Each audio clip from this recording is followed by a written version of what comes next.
City વિસ્તારમાં લગભગ 100 થી 150 વર્ષ જૂના મકાનો હોય છે, જર્જરિત હાલતમાં હોય છે અને ગમે ત્યારે આ પડતા હોય છે.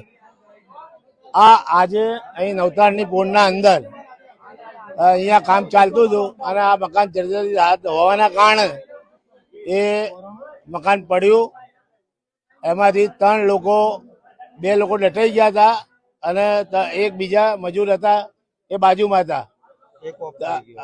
અને અત્યારે હાલ સમાચાર મળ્યા છે કે પુષ્પાબેન નામના વ્યક્તિ જે દટાઈ ગયા હતા સિવિલ હોસ્પિટલમાં લઈ ગયા, એ મરણ પામ્યા છે. અને બીજું, આ લોકોને જે પણ ટ્રીટમેન્ટ કરવાની થાય, મેં હોસ્પિટલ ડિપાર્ટમેન્ટને કહી દીધું છે કે ફ્રીમાં ટ્રીટમેન્ટ કરવી. જેવી મને ખબર પડી એવી મેં ફાયર બ્રિગેડને જાણ કરી, પોલીસને જાણ કરી અને એસ્ટેટ કાઢવાને જાણ કરી. એ લોકો સમયસર આવી ગયા હતા, પરંતુ આ મકાન પહેલાથી પડેલું હતું એટલે એમની જહેમત બાદ 3 લોકોને બહાર કાઢ્યા હતા. એમાં 1 જણ એક્સપાયર થઈ ગયા છે, પુષ્પાબેન.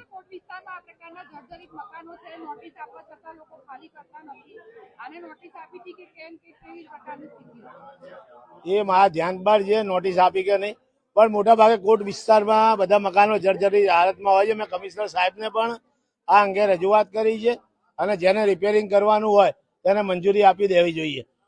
પણ મકાન માલિક અને ભાડવતના ઝઘડામાં મકાન માલિક પોતે વર્ષો જૂના ભાડવત હોય છે એટલે લોકો સાઇન કરતા નથી. એના કારણે જે પણ મકાન જર્જરિત હાલતમાં હોય છે તે રિપેર થઈ શકતા નથી.